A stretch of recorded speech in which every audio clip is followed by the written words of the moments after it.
সংবাদ সম্মেলনের যে মূল বক্তব্য, যে বিষয়ে আমি আসলে কথা বলার জন্য আজকে এই জরুরি সংবাদ সম্মেলন ডেকেছি, সেটি হচ্ছে ইতিমধ্যে গণ অধিকার পরিষদের সভাপতিকে নিয়ে বেশ কিছু ষড়যন্ত্র প্রকাশ্যে এসেছে এবং আমাদের দলকে ড্যামেজ করার জন্য, জনগণের সামনে এই দলকে কিভাবে নেতিবাচকভাবে তুলে ধরা যায়, আমাদের এই তারুণ্যের যে অগ্রযাত্রা এটাকে থামিয়ে দেওয়া যায়, সেটার বিষয়ে নানামুখী তৎপরতা ইতিমধ্যে শুরু হয়েছে।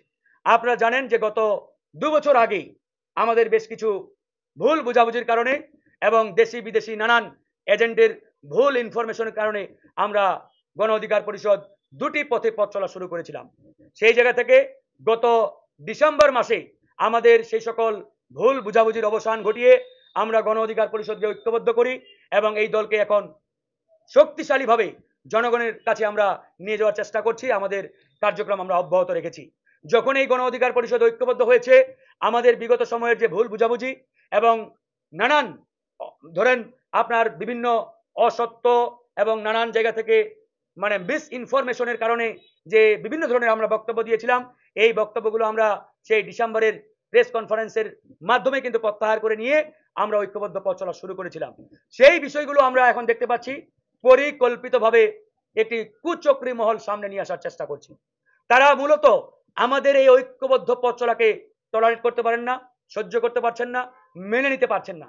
তারা দেখতে পাচ্ছেন যে গণ অধিকার পরিষদ তাদের যে অগ্রযাত্রা, এই তারুণ্যের শক্তিগুলো যেভাবে ঐক্যবদ্ধ হচ্ছে এবং হয়েছে, এবং এর বাইরেও যে তারুণ্যের শক্তিগুলো এখনো বিচ্ছিন্নভাবে কিংবা নানান যে দল যারা ইতিমধ্যে খুলেছে বা চালু করেছে, তারাও এক সময় দেখা যাবে এই তারুণ্যের শক্তির সাথে ঐক্যবদ্ধ হবে।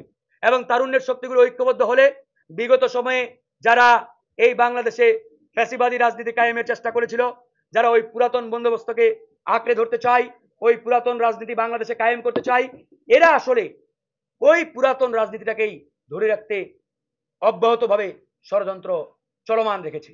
তারা জানে যে এই তারুণ্যের সম্মিলিত শক্তিগুলো ঐক্যবদ্ধ হলে এই বাংলাদেশে তরুণরা আবার যদি ঐক্যবদ্ধ হয়, তাহলে আমাদের যে বাপদাদার ওই পুরাতন আমলের বন্দোবস্ত, যে নেতার ছেলে নেতা হবে, এমপির ছেলে এমপি হবে, মন্ত্রীর ছেলে মন্ত্রী হবে, এগুলো আর বাংলাদেশে চলবে না। এই জন্য তারা এটা মেনে নিতে পারছে না। এই জন্য তারা পদে পদে ষড়যন্ত্র অব্যাহত রেখেছে।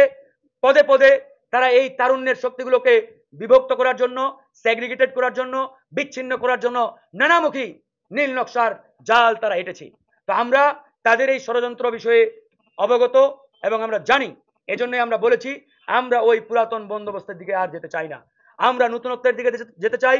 আমরা এই বাংলাদেশকে তারুণ্যের সম্মিলিত শক্তিগুলোকে ঐক্যবদ্ধ করে আমরা একটি নতুন বাংলাদেশ বিনির্মাণ করব। একই সাথে আমি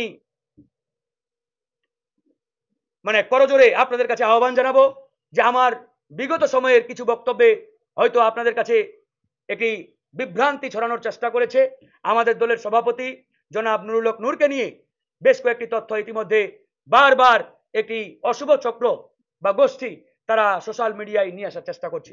সেই বিষয়গুলো ছিল দু একটি গোয়েন্দা সংস্থা এবং বাংলাদেশের একটি কুচক্রী মহলের মিস ইনফরমেশনের কারণে দেওয়া। মানুষ যেহেতু ভুলের ঊর্ধ্বে নয়, আমি আমার সেই বক্তব্যগুলো আজকের এই সংবাদ সম্মেলনের মাধ্যমে আবারও প্রত্যাহার করছি এবং আমি অনুরোধ জানাবো, মানুষ যেহেতু ভুলের ঊর্ধ্বে নয়, আমার এই বক্তব্যের কারণে কেউ যদি কষ্ট পেয়ে থাকেন আমি আন্তরিকভাবে দুঃখিত এবং ক্ষমা প্রার্থী।